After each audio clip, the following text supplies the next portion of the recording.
Welcome back to Old School Sports and our Out of the Park Baseball 25 series, Can We Save the Oakland A's? And our A's rallied down the stretch of this 2039 season to win a second consecutive AL West title over the Texas Rangers. Ultimately beat the Rangers by 5 games in the standings with a 99-63 record, as our A's now positioned to have a bye as long as we're alive in the American League playoffs, as we pursue a repeat championship and a potential third title in the last 4 seasons.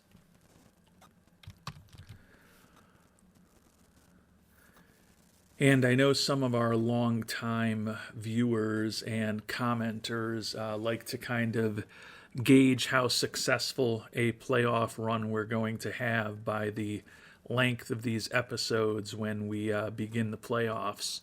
I will just caution you ahead of time, there's no guarantee that we're going to make it all the way through the playoffs in this episode.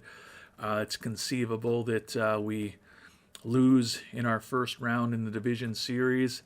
It's conceivable in this episode I play all the way through the World Series.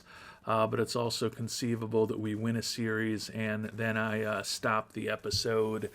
As those of you who have followed me closely over the last couple weeks know, just been incredibly busy at work, and I do enjoy seeing the speculation in the comments by some of you as to exactly what my line of work is. But don't necessarily have a ton of time to do an incredibly long episode today, and also in response to some recent comments, want to start off the episode before we get into our fictional baseball world here in 2039 by talking about the real baseball world and my New York Yankees. And for those of you who have been living under a rock, they have really been in the news the last few days. And of course, the primary piece of news around the Yankees is that Juan Soto, after just 1 year wearing the Yankees pinstripes, has left the Yankees to head across the river and into Queens, and to spend the next 15 years playing for the New York Mets. Soto is an incredible offensive player. I'm not here to try to tell you that the Yankees are a better team by not having Juan Soto. I'm not here to try to tell you that it doesn't hurt that he's going to the Mets. Certainly the Yankees have owned New York for most of their franchise history once we got into the 1920s, with very few exceptions. Maybe the mid to late 80s, you could argue the Mets owned the town. They certainly did some of those years. The 50s were before my time, but before the Giants and the Dodgers headed out west,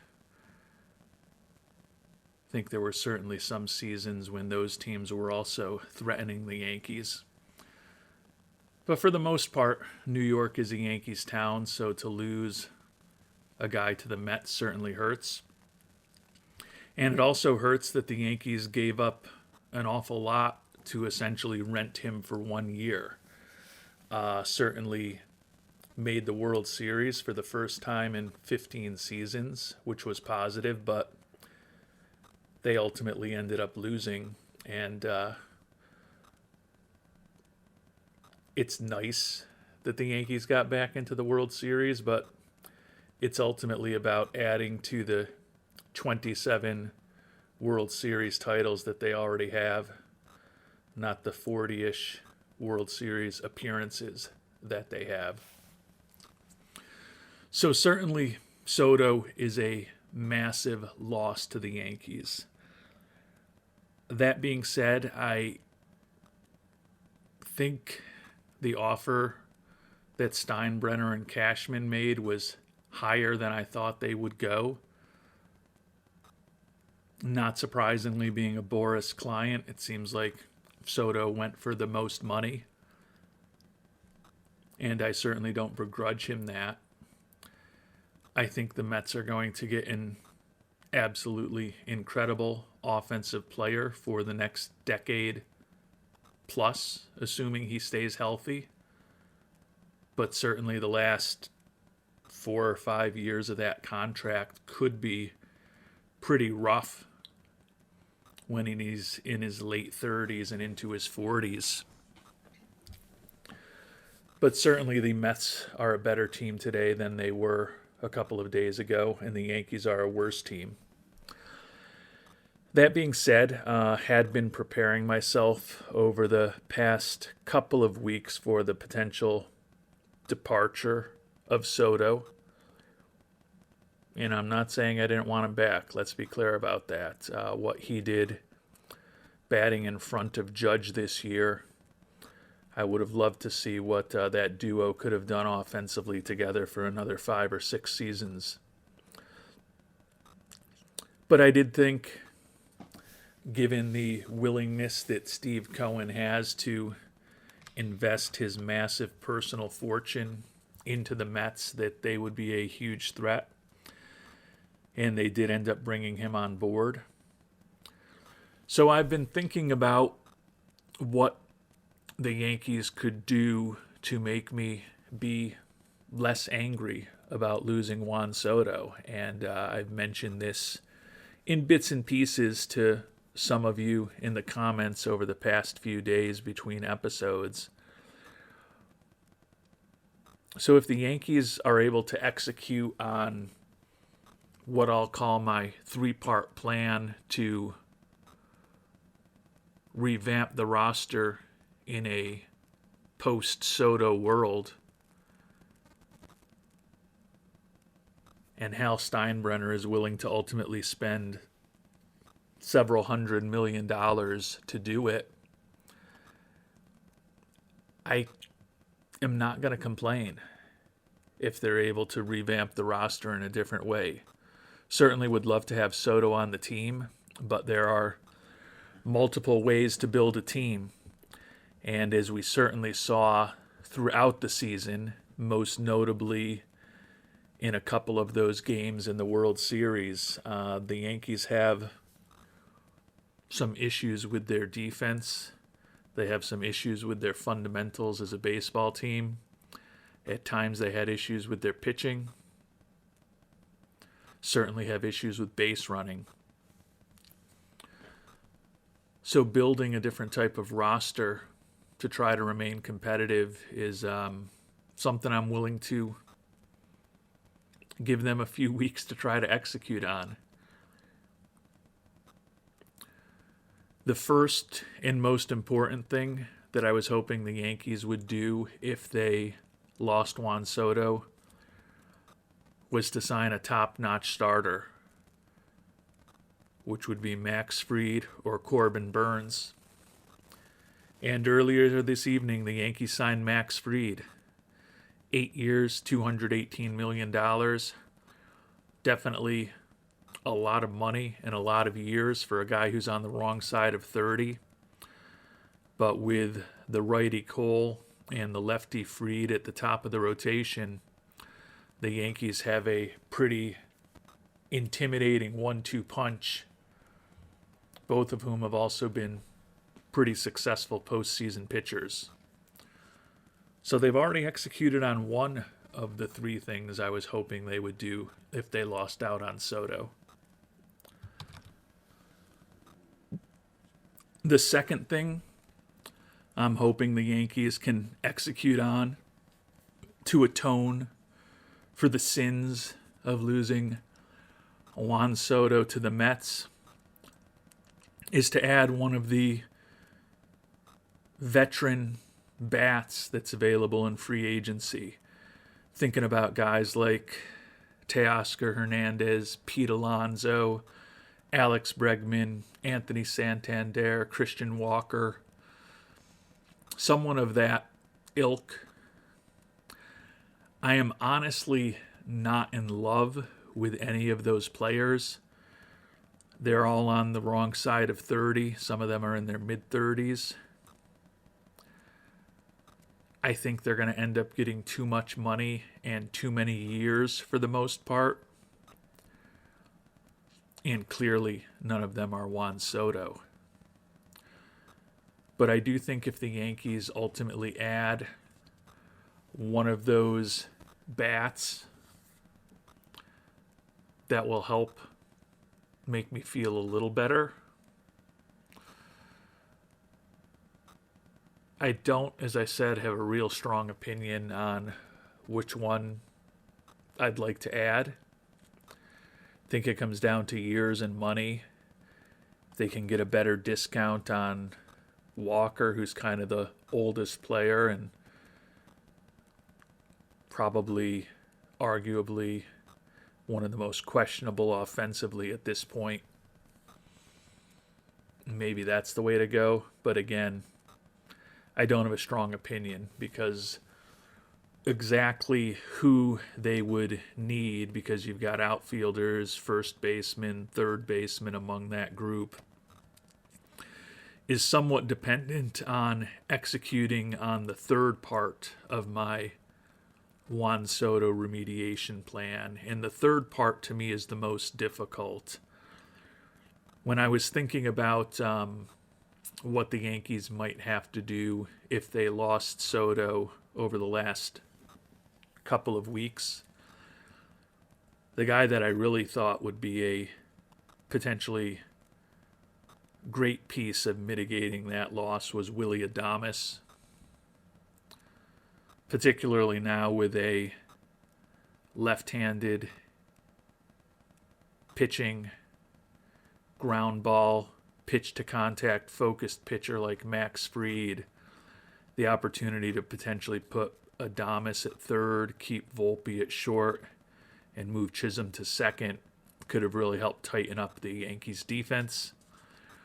But obviously Adames was off the market before Soto even was, so that's a pipe dream. So to me, the third part of this equation is probably in the trade market. Supposedly, the Yankees and the Cubs are both investigating Kyle Tucker. I don't really understand why Houston would get rid of him now. Could try to make a trade for a Cody Bellinger, could try to make a trade for a Nolan Arenado. If they wanted to go crazy with the pitching, could try to make a trade for Garrett Crochet, but I don't think that makes sense after signing Fried today. But I think adding a player through the trade market who's a good bat and a very good defensive player is probably something that I'd like to see. And to my point about step 2 in the bats, if you bring on Bellinger to play center field or first base, I guess, but the Yankees would probably try him in center field, and you move Judge to right, then clearly that probably takes you out of the mix for Hernandez or Santander, the outfielders. On the other side, if you made a trade for Arenado, played him at third base, that takes Bregman out of the mix. So there are a lot of contingencies and a lot of dependencies with this plan. And clearly the price for those players is very different. Tucker presumably is the most expensive. Bellinger somewhere in the middle. In Arenado at his age, with the money that he's owed for the next 3 years, and coming off of one of his less productive offensive seasons, he's probably the least expensive. So they've got the front-end starting pitcher. Now it's just a matter of seeing the Yankees add a bat and perhaps make a big trade to help the roster. I guess alternatively, they could sign two of the bats that I mentioned, instead of making a trade. Although with the likes of Hernandez, Alonso, Bregman, Santander, and Walker, I don't think the defense of that crew overall is necessarily exactly what the Yankees would need. I do like the free trade from multiple perspectives. One being that if you think about a Yankees rotation of Cole, Fried, Rodon, Heel, and Schmidt, that leaves you with potentially Nestor Cortez and Marcus Stroman as players that might have some trade value to bring a guy who can help the everyday lineup over. Realistically, I think the Yankees probably end up having to keep a Stroman and or a Cortez, and maybe have to trade away one of the younger, cheaper guys like a Heel or even a Schmidt as more of a centerpiece if they were looking for a Bellinger or certainly a Tucker, and certainly going to have some prospects involved also, particularly with Tucker. Arenado, though, I think the price could be cheaper, but the Yankees right now technically have 7 major league starting pitchers in the guys that I just mentioned. You know that people are going to get banged up and be injured, just like what happened with the Dodgers rotation this year, although perhaps that's not the best example since they still won it all. But I do feel like bringing Fried on board does give the Yankees some potential levers to press in the trade market if they want to get rid of one of the starting pitchers to use to bring an everyday player on board.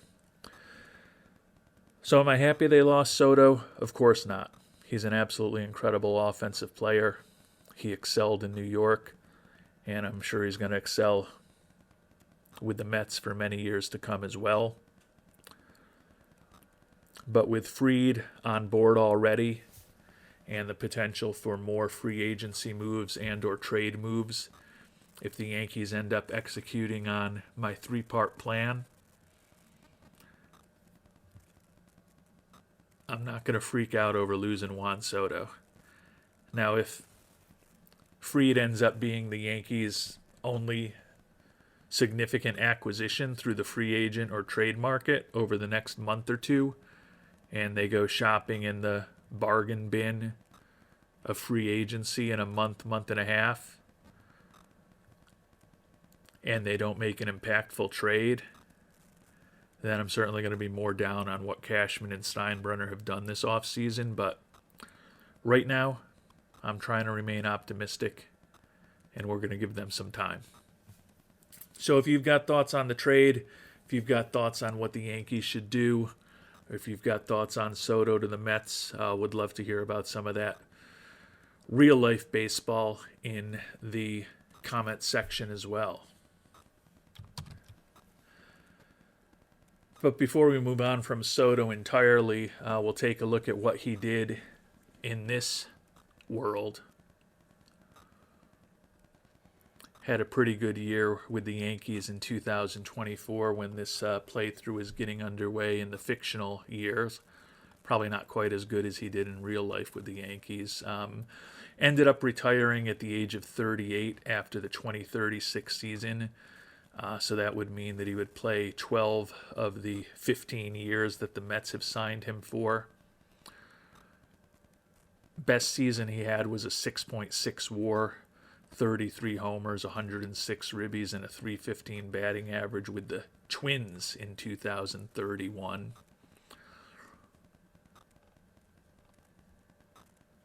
Never reached 40 homers in this fictional world, although obviously he got there in real life with the Yankees this year. Consistently led the league in walks, led the league in on-base percentage. Wouldn't be surprised to see those Finished his career with a 275 average, over 2,500 hits, almost 1,700 runs, over 500 homers, almost 1,600 ribbies, and 2,080 walks, putting him behind just Bonds and Rickey, and just ahead of the other members of the 2,000 walk club, Babe Ruth and Ted Williams. So Soto certainly ended up having a excellent Hall of Fame worthy career in this playthrough. But I think you could argue that given that he's only 26 years old, with the contract that he's just signed with the Mets, and this is an amazing thing to say, and it just shows what an incredible potential career Soto might have. But I think if he ended up with barely 500 home runs, barely 2,500 hits, and only, and I say that in quotation marks, 1,600 ribbies, and he really plays for the next 15 seasons with the Mets, that probably means that there's some years in there where he's not really, certainly not living up to the $51 million he's going to be averaging a year. But we will find out how that real contract with the Mets works out over the next 15 years of real time.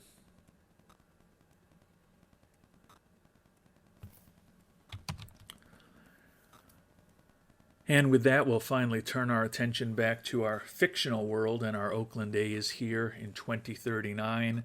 As I mentioned, we're getting ready for the playoffs. We've made some preliminary decisions on what our 26-man playoff roster will be. As we usually do, cut things down to 12 pitchers given the off days. The big decision we had to make was who was going to be our fourth starter. Our fourth starter for most of this season, the youngster Dave Baumler, who had an excellent year for us, is on the IL. I think we'd be lucky to have him back for the World Series. Thought about promoting Mike Blumenshine, but he had an ERA of over 5 and 11 starts for us this year, a couple stints on the IL as a rookie. He would give us a lefty in the rotation, which could certainly be interesting. But Federico Areola, who made his debut as of September 1st for us, put up a 184 ERA over 14 and 2/3 innings pitched. Didn't start a game for us in the majors, but he was 13-7 in AAA Las Vegas for us with a 6 WAR.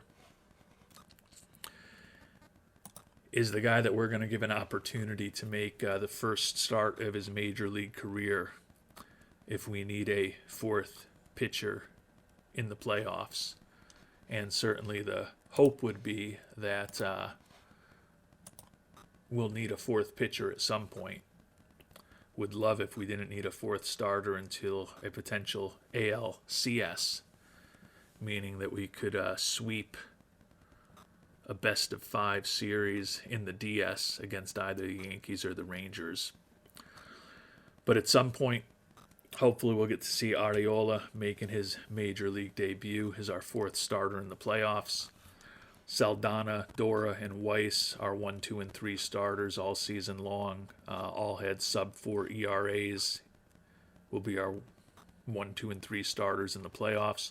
Huntley back as the closer, Orozco back as a stopper, and then a good bullpen featuring Blanco, Carmichael, Scherer, Hunsaker, Ross, and Blumenshine. And when we think about our everyday players, as those of you who play OOTP know, when you make it into the playoffs, they make a preliminary playoff roster for you, and I always watch that closely. Usually they make reasonable decisions, although I tend to make some changes because they typically have 13 pitchers and 13 position players. And as I talked about in the playoffs, I like the optionality of a extra guy who can pinch hit or be used as a pinch runner or a defensive replacement. So I go with 14 position players. But when the powers at OOTP were magically deciding my playoff roster. The one of these 14 players who are on the playoff roster that they left off for some reason was the franchise Jake Ortega. Albeit he's wrecked physically and he's 32 years old, missed most of the season with injuries, marking the second time in the last 3 years that he's missed most of the Major League season. But he still put up a 152 WRC plus in his 211 at-bats. And the franchise is obviously going to be right in the middle of our batting order, hitting number 3 against both righties and lefties. And we're actually going to put him back into center field against right-handed pitchers, improve our defense a bit. We've been more conservative with him since he came back from the last injury to try to keep him healthy. But it's playoff time. It's time to win. And even at the age of 32, Mr. Ortega with that 65 range, 65 error rating, and 65 arm is still our best option defensively in center field. No real other significant changes to the guys in the starting lineup. We have made a few changes, though. Darnell Selvey, the youngster, who had 20 homers and 81 ribbies for us and 428 at-bats this year, moving him into the 4-hole against left-handed pitching as our cleanup hitter behind Ortega to hopefully give him some additional protection. Drop Jake Bauers down a bit in the batting order. He had a somewhat disappointing year for us with a 283 average, or 258 average, 18 homers, 83 ribbies. Juan Ramos is going to be a potentially massive bat for us to use as a pinch hitter when lefties start against us. He's still our cleanup hitter, coming off of a 30 home run season against right-handed pitching. But I like our lineup for the playoffs. Now let's see if we can execute. And as I mentioned earlier, and I talked about this at the end of the last episode, we'll be facing the Yankees or the Rangers in the division series. So we're either going to go against the team with the biggest budget in baseball, or I believe the Rangers had the 5th biggest budget in baseball. So once again, we are going to be underdogs when it comes to the money, but in terms of the product that these teams put on the field this year, we're the one with the number 1 seed in the American League. And we are the team that will have home field advantage against our freer spending competitors. And every one of the wild card series went to 3 games, which should be a small benefit for those teams with home field advantage. In the National League, the Padres, who had the best record in baseball this year, will be hosting the Nationals. Cardinals will be hosting the Phillies in a old-timey NL East matchup. The Rays will be hosting the Tigers. And we're going to get to face our old friends, the Texas Rangers. As I mentioned earlier in this episode, we ended up finishing 5 games ahead of the Rangers in the AL West this year. And we won the final 5 games that we played against the Rangers this year. We swept them at home in the final 3 games of the regular season.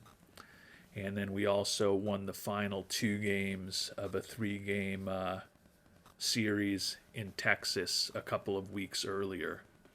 So the 5-game margin that we had over them was delivered completely by our last 5 games against them. My hope is having won 5 games in a row against the Rangers.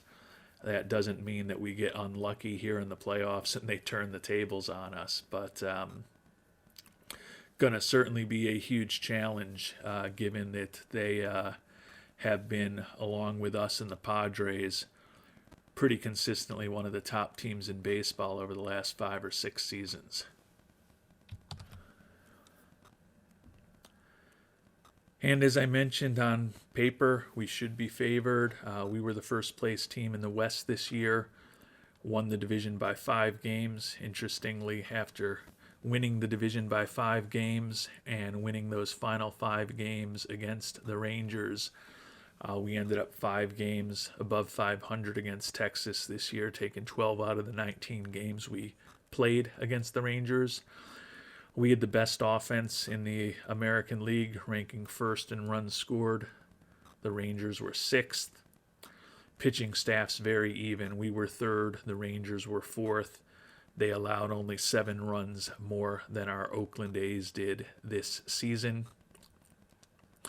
We've got our ace, the youngster Jesus Saldana, coming off a 10-8 season with a 3.99 ERA, 5 WAR. Arguably the worst season of his very strong major league career, in which he's already a 2-time All-Star for us each of the first 2 seasons of his career when he was a rookie and his second season. And of course, he was a member of our World Championship team last year. Got the right-hander going against Bob Eldred, veteran righty for the Rangers. Certainly doesn't have as glittering a profile as Saldana, and he was 10-14 with an ERA of over 5 this year. So with home field advantage and the pitching matchup, certainly feel like Game 1 is a must-win for us, because we are going up against the pitching Triple Crown winning Steve Jeanis, who's going to be winning his 6th consecutive Cy Young Award in several weeks. So that's a tough Game 2 matchup for us, so feel like we really need to get the W here in Game number 1 as we get the 2039 American League Division Series underway. And unfortunately, we drop Game number 1. So that's going to put a ton of pressure on us in Game number 2 at home against Jeanis. A lot of home runs hit. Bowers, the first baseman, second baseman Toribio, although he's playing shortstop for us now after playing second a decent amount this year. And then the outfield, Arturo Uresti, all hit homers for us, but 4 home runs for Texas in a 6-5 game, 7 home runs hit. So not a lot of runs except for those delivered by the long ball. They jumped out on us with 2 runs in the first. Scored another couple in the second to take a 6-2 lead. We came back with 2 in the 7th, 2-run homer by Toribio, scored another in the 8th. But too little too late in the 9th. Saldana with a rough outing, 8 hits, 4 earned runs over 5 innings. Eldred was solid. Orozco, the stopper, did not do his job, allowing 3 hits, 3 walks over 2 1/3 innings, a couple of runs.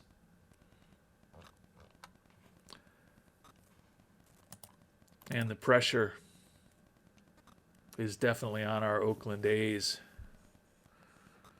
to get a win here in Game number 2 and avoid falling down 2-0 at home. The divisional series are certainly better than the best of 3 wildcard series, but still not a huge margin for error. So a tough matchup for us, as I mentioned. Steve Jeanis, all he did was lead the league in games started, wins, innings pitched, strikeouts, ERA, strikeouts per 9 innings, quality start percentage, FIP minus, and pitcher WAR. All, as I noted earlier, presumably setting himself up with that impressive resume for a 6th consecutive American League Cy Young Award. At $58 million here in 2039, he's the highest paid player in baseball. But this is a world that Juan Soto did not receive a $765 million contract with escalators in. So a brutal pitching matchup for us. We've got the veteran Chase Dora on the mound, 14-5 with a sub-4 ERA this year. A good solid pitcher, but certainly anytime Steve Genus is on the mound, Texas is going to be favored. Mentioned maybe we were tempting fate talking about the 5 consecutive wins we had against the Rangers to end the season. If we don't get one here today, it's going to be real tough for us to move on. And Genus with a great outing. Rangers shut out our A's 4-0, and we are in big trouble as we prepare to head to Texas. Rangers held us to just 5 hits, so we were never really close.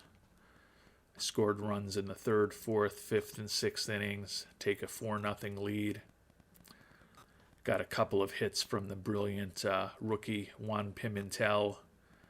And then the bottom part of the order with Mendoza with a hit and Selvey with 2 hits.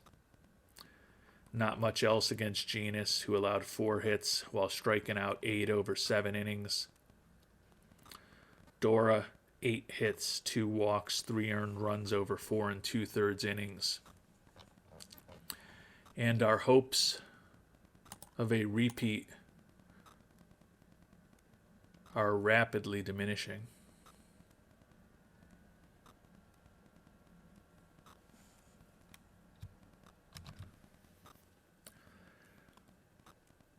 So after being the best team in baseball over the past few seasons with 2 titles in the last 3 years, our 2039 postseason is going to end in bitter disappointment in the divisional series unless we're able to string 3 consecutive wins together here starting today in Texas. On the mound for the Rangers, Rob Kelly, 31-year-old right-hander, solid major league starter, 12-10 record, almost 200 strikeouts, 4.86 ERA. And we've got the youngster Doug Weiss on the mound, 10-6 with a 3.36 ERA for us, 4.1 WAR on the year. As good as Kelly is, the pitching matchup probably favors us, but as I noted, we've put ourselves in a very difficult situation. I was talking earlier about hoping to sweep this series and not have to see Arriola until a potential LCS game. Now our hope, our desperate hope, is that Arriola will get to start the first game of his major league career in the playoffs tomorrow. Not to be the case, however. The season is over for our Oakland A's after a 12-7 record against Texas in the regular season, beating them in the division for a second consecutive year and winning our last 5 regular season games against them. We are swept out of the playoffs 3-0.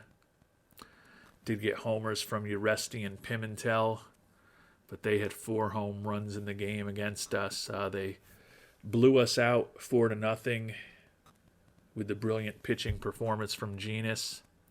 The other 2 games were 1-run losses. We jumped out and at one point had a 5-3 lead and a 6-4 lead on the Rangers. They came back with runs in the 5th and 6th to tie us, and then a home run off of our closer, Mr. Huntley, in the bottom of the 10th.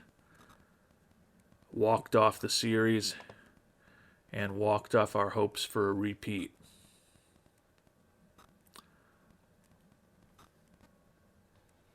Pimentel, another couple hits for him. The franchise with 2 hits. Uresti and Selvey had 2 hits. Got a lot of good young players who will be back next year.